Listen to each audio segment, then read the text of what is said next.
Welcome back, Netrunners. We're here with the players of Round 4, Travis and Jonathan.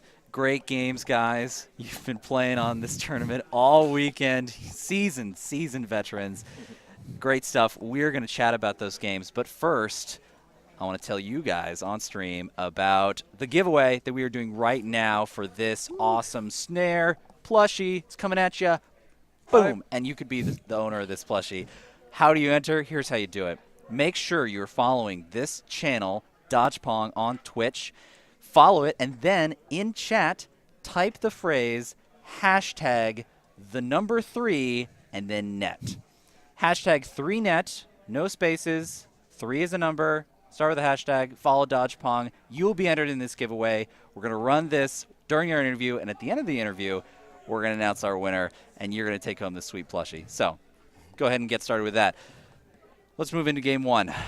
New Angeles Soul versus Andy. Whoo, man. Gabe, excuse me. Whoop. Yes. Catch you there. Andy. Thank you very much. Let's talk about Gabe, because I think actually that ID ability was doing work in this matchup. You were getting great HQ accesses all game. The combination of central pressures, sneak door beta, emergency shutdown, twice in one game.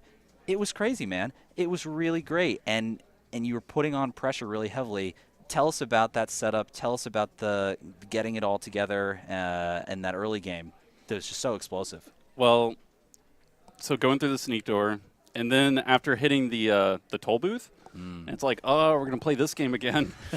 Go back around, turn down the toll booth, go back in, and then like the emergency shutdowns kept coming because I run 3 of them, and I'm like, he's gonna keep pressing the toll booth hopefully, and we'll just keep doing it. Yep. And it was costing me 6 to get in, and with Temujin I was actually netting credits, so one check of HQ a turn is what Gabe wants to do. Yes.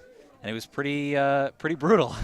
And particularly, we noticed Travis, just 16 credits, just poof, into the wind. And for a majority of the game, you're just so low on credits. It's so hard to defend your centrals, and he was getting access after access. In that scenario, it seemed like targeted marketing was really that card that could be the out. And it looked like that turned out to be the case. I think when he actually put down Temujin and gave me 10, I was like, oh. I can now res that toll booth. No, what was it that I resed? I resed some Lotus ice. Field? Oh, Lotus. Yeah. I resed some ice, Yeah. but still was able to get Astra out of my hand. But Right.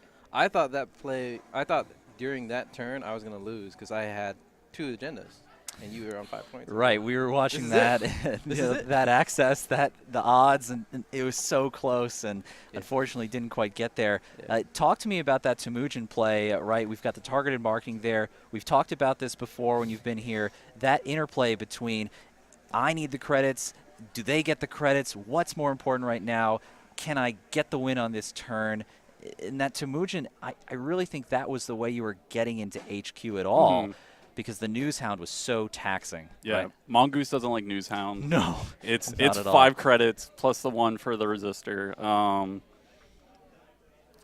Yeah, like just to bounce it out, I needed it, and it's like I'm starting to run out of gas. There's no way I'm gonna land in a count siphon. I could have dug for passport, but then I'm wasting time and losing tempo, and it's like he'll take 10 because then I can jump through, come back in through HQ. If he reses again, I have the emergency shutdown to turn it back off, and that's a swing of 8. Right. So it was just keep the gas pedal going and hammer away. Right. And you committed to a path to victory. The potential really was sitting right there, and unfortunately just didn't work out. And, you managed to, once you got that credit lead, once make it happen. So I got Astro, and I still felt you were sneaking in, dancing on that Beal. Once I got that Beal out, I think I was like, okay, let's calm down and let's try to ice up. Yep, and R&D. you took that one. Yep. Dang. All right, let's talk about Game 2, Polana versus Kate. What a fascinating match, right? The thing I was talking about with Hollis, we were watching this game. We've been seeing your Polana deck all weekend. Really fun stuff. Very spiky, of course, going to damage the runner. And the cool thing that we saw in this game, in others, the ice was a little more there, maybe a little more remotes and whatnot. In this one, it was pure horizontal, and that was really cool. Tell us about that thought process there, what you were going for. Well, we played yesterday, and I knew eventually, if I did go the ice route, I'd be dumping a ton of credits into it.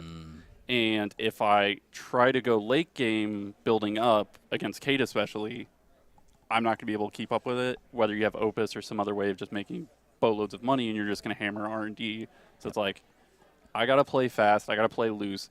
Hopefully he falls for stuff. Hopefully I score things. Yeah. But we'll see. So it's like, I drew and there was like barely any ice in my hand. I'm like, let's go sideways. Might as well. And that's so cool that you have that kind of flexibility. And it looked like the potential was there. You had all these traps, but man, the vamp include.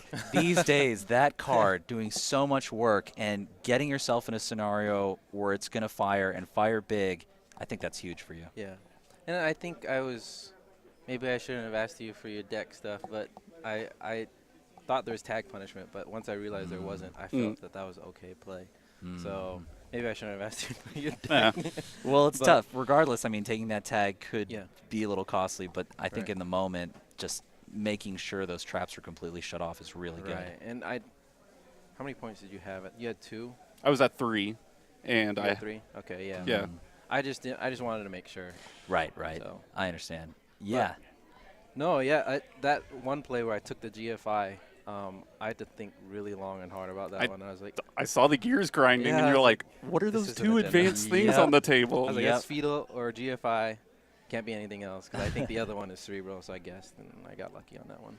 The other moment I think where luck was on your side or it just didn't quite work out is the Philotic Fetal back-to-back. Yes. And the fact that you accessed the Philotic first. Yes. I think that was really key, keeping you, on game point there. Had it been the fetal hit, maybe that would have slowed you down, right? I don't think I would have touched that. Yeah, Philotic. made it seem a little more dangerous, and that's just like the 50-50 bluff you got to do Yeah. there.